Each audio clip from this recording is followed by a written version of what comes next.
ప్రజలందరికీ మిత్రులందరికీ నమస్కారం.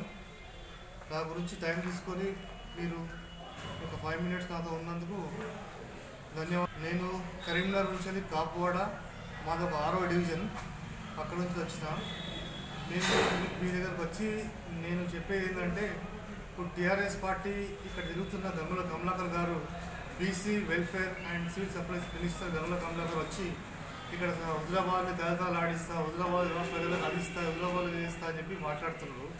ఇవన్నీ కేవలం కళ్ళబుల్లి మాటలు మాత్రమే. దానికి ఉట్టి హుజరాబాద్ జమ్మికుంట ప్రజలు మోసపోతుందని చెప్పి చెప్తున్నారు. ఆయన నియోజకవర్గం కాపువాడలే ఒక కాపు బిడ్డకి అన్యాయం చేసిండు. ఆయన అక్కడ బీసీ కాదు అని చెప్పి కలెక్టర్ గారు రిపోర్ట్ ఇచ్చిన తర్వాతనే ఒక ఓసీకి సపోర్ట్ చేస్తుండు. దాని గురించి మీరు వివిధ రకాల పేపర్లలో చూసిర్రు. ఆదాబ్ హైదరాబాద్, మన ఇంకా అదర్ పేపర్స్ వల్ల మెయిన్ హెడ్డింగ్లు వచ్చింది, న్యూస్ ఛానల్ వచ్చింది, అన్నిట్లో వచ్చినా కూడా ఆయనకి ఎటువంటి యాక్షన్ లేకుండా పోతుంది. సో మొన్ననే రీసెంట్గా హైకోర్టు నుంచి నోటీసులు ఇప్పించడం, షోకాజ్ నోటీసులు, ఆయన చేసిన మిస్టేక్ ఏదని చెప్పి. దీంట్లో ఒక బీసీ మినిస్టర్ అయి ఉండి కూడా ఒక ఓసీకి సపోర్ట్ చేస్తున్న అనేది ఒక బాధాకరమైన విషయము. ఇక అక్కడ కరీంనగర్లో న్యాయం చేయలేనోడు ఇక్కడికి వచ్చి జమ్మికుంటకు వచ్చి హుజరాబాద్ నియోజకవర్గం వచ్చి ఇక్కడికి మీరు చేస్తా అంటే ఇదంతా ఉట్టి గాలి మాటలు, ఇవన్నీ జూటా మాటలు అని చెప్పి నేను ఈ మీడియా విధంగా చెప్తున్నాను. నేను అందుకోసం మీరు అందరు దయచేసి ఇట్లాంటి ఈ మాటలు నమ్మి మోసపోవద్దు, నాలాగా మీరు మోసపోవద్దు. అది ఆయన మాకు అన్యాయం చేయనోడు ఇక్కడ హుజరాబాద్కి వచ్చి జమ్మికుంటకు వచ్చి ఆయన ఎటువంటి ప్రయోజనం లేదు. ఆయన ఇక్కడ రానియకూడదు. మీరు మీకు వెన్నంటి ఉండే ఈట రాజేందర్ గారికి సపోర్ట్ చేయండి. వీళ్ళంతా టూరిస్ట్ బ్యాచ్ 30 తారీఖు ఎలక్షన్ దాటిన తర్వాత 6 గంటలకు సట్ట బుట్ట చదువుకొని వెళ్ళిపోతారు.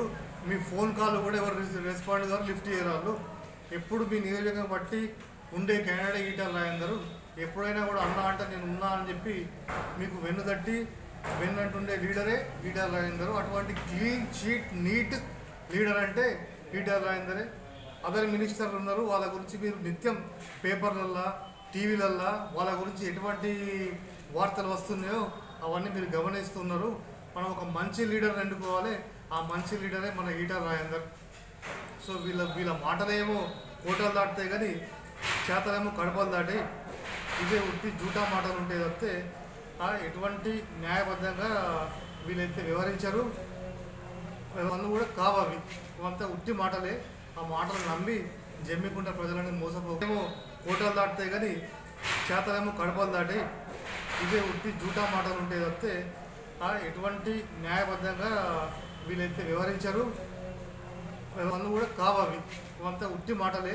ఆ మాటలు నమ్మి జమ్మికుంట ప్రజలని మోసపోకూర్రి. నాకు జరిగిన అన్యాయం మీకు జరగద్దని చెప్పి నేను పని కట్టుకుని కరెక్ట్ నుంచి వచ్చి ఈ మీటింగ్ ఏర్పాటు చేసిన. మీ అందరికీ మరొకసారి ధన్యవాదాలు, కృతజ్ఞతలు. దండం పెట్టి చెప్తున్నా, ఈటల రాజేందర్ గురించి పనిచేయండి. మీ భవిష్యత్తు, మీ హుజరాబాద్ నియోజకవర్గ కాన్స్టిట్యున్సీ అంత డెవలప్ అవుతుంది. అదొక మన తెలంగాణనే అభివృద్ధి బాటగా నడుస్తుందని చెప్పి నేను అనుకుంటున్నాను. నోటీసులు దేని గురించి ఇచ్చామంటే షోకాజ్ నోటీసు. ఇప్పుడు ఒక బీసీ కాదు ఆమె ఓసీ అని చెప్పినా కూడా బీసీ స్థానంలో ఓసీ నిలబెట్టాడు.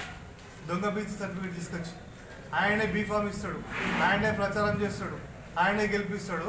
రివర్స్ మళ్ళీ ఆయనే కలెక్టర్ గారు ఆర్డర్ ఇచ్చిన తర్వాత ఆయనే స్టే ఇస్తాడు. దీన్ని ఆయనే ఇది మాకు న్యాయం జరగకుండా ఉండడానికి ఆయనే శాయశక్తితో దీన్ని ఆపుతాడు. లాస్ట్కి మేము ఏం చేస్తాం, దాని కోర్టు ద్వారా పోయి కోర్టులో వేస్తే కోర్టే చూసి మంత్రి తప్పు చేస్తుందని చెప్పి మంత్రికే కోర్టు షోకాజ్ నోటీస్ ఇచ్చింది. దాని తర్వాత ఇప్పుడు 4వ తారీఖు వరకు వాళ్ళు ఎటువంటి రిప్లై అనేది ఇవ్వాలి.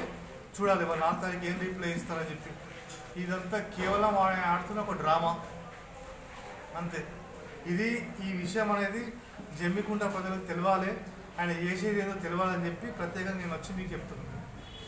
నా పేరు వినయ్, నా పేరు సాధవేని వినయ్ కుమార్. నేను అడ్వకేట్ని, కరీంనగర్ కాపువాడ.